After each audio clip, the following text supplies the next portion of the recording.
GMO foods. You know, those three letters you see on food labels sometimes that leave you wondering, what does that even mean?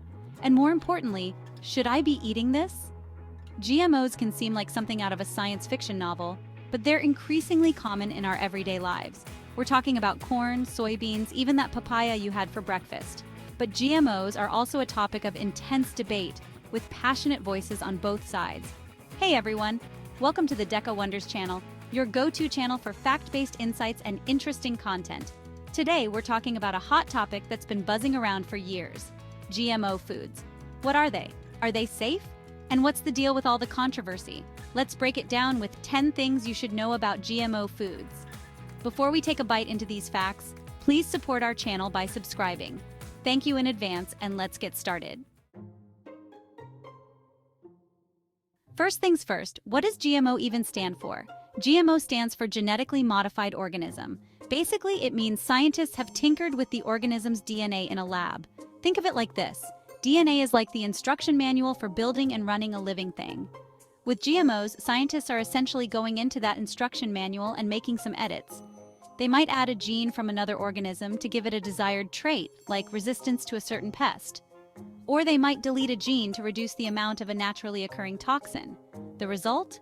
A plant or animal that has traits that wouldn't have occurred naturally through traditional breeding. And yes, we're mainly talking about plants when it comes to GMOs in our food supply. So, how do scientists actually modify the genes of these plants? It's a fascinating, albeit complex process. One common technique is called gene splicing.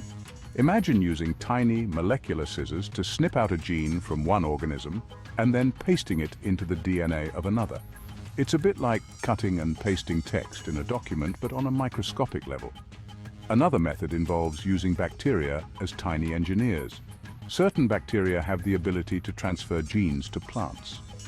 Scientists can manipulate these bacteria to deliver specific genes that will give the plant the desired traits. It's a testament to human ingenuity and our understanding of the building blocks of life. But as with any powerful technology, it's essential to consider the potential implications, both positive and negative. Let's talk about which foods are most likely to contain GMOs. A handful of crops dominate the GMO landscape. At the top of the list, we have soybeans. Most soybeans are genetically modified for herbicide tolerance. Next up is corn, often engineered for pest resistance. Cotton is another major GMO crop, modified for pest resistance. And canola, a common source of vegetable oil, is often engineered for herbicide tolerance.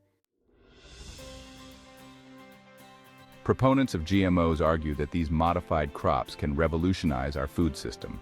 Increased crop yields are a major benefit. Engineering crops for pest and disease resistance boosts production. GMOs can also enhance nutritional value. Golden rice, for instance, contains beta-carotene. GMOs contribute to sustainable agriculture. Drought-tolerant crops thrive in water-scarce regions. While the potential benefits of GMOs are undeniable, there are also concerns about their potential risks. Critics argue that we don't fully understand the long-term consequences of tampering with the genetic makeup of our food.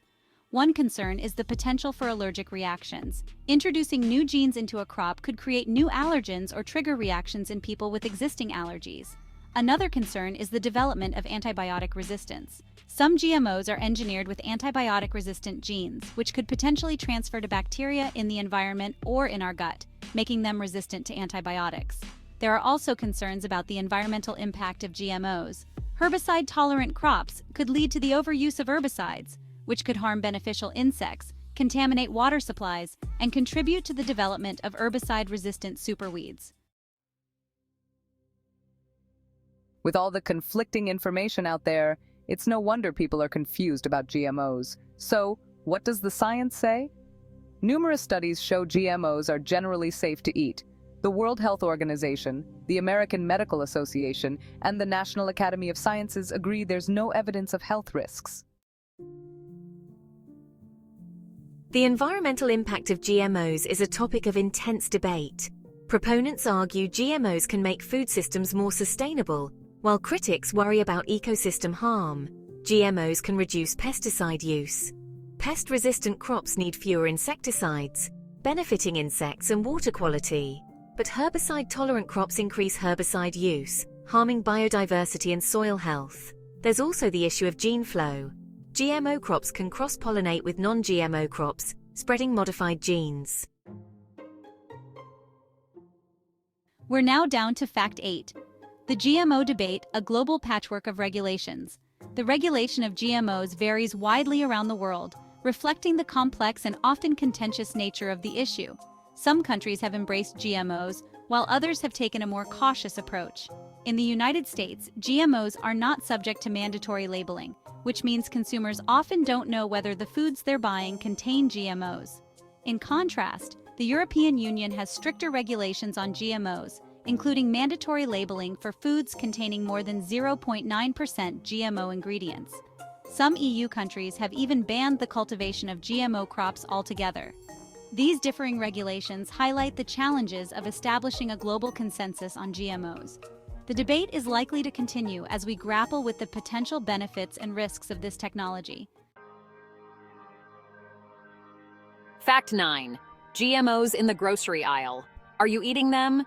GMOs are already a significant part of our food supply, even if you don't realize it. As we mentioned earlier, the vast majority of soybeans, corn, and canola grown worldwide are genetically modified. These crops often end up in processed foods as ingredients like soybean oil, corn syrup, and canola oil. So even if you're not buying whole GMO fruits or vegetables, you're likely consuming GMOs in some form. The lack of mandatory labeling in many countries makes it difficult for consumers to make informed choices about whether or not to consume GMOs. This has led to calls for greater transparency in food labeling, so that consumers can decide what's best for themselves and their families. Finally, Fact 10. The future of food, GMOs, and beyond. The field of genetic engineering is constantly evolving, and the future of GMOs is full of both promise and uncertainty. Scientists are exploring new ways to use this technology to address challenges in agriculture, nutrition, and sustainability. One area of research is the development of drought-resistant crops that can thrive in arid regions, which could be crucial in the face of climate change. Another area of focus is enhancing the nutritional content of crops. For example, scientists are working on developing crops that are higher in vitamins, minerals, and antioxidants. However, the ethical and societal implications of GMOs will continue to be debated. As we move forward, it's crucial to have open and informed discussions about the role of genetic engineering in our food system. So, there you have it, 10 essential things you need to know about GMO foods. From the science behind their creation to the ongoing debates about their safety and impact, GMOs are a complex and multifaceted issue. Ultimately, the decision of whether or not to consume GMOs is a personal one. But by arming ourselves with knowledge and engaging in thoughtful discussions, we can make informed choices that align with our values. Thanks for watching.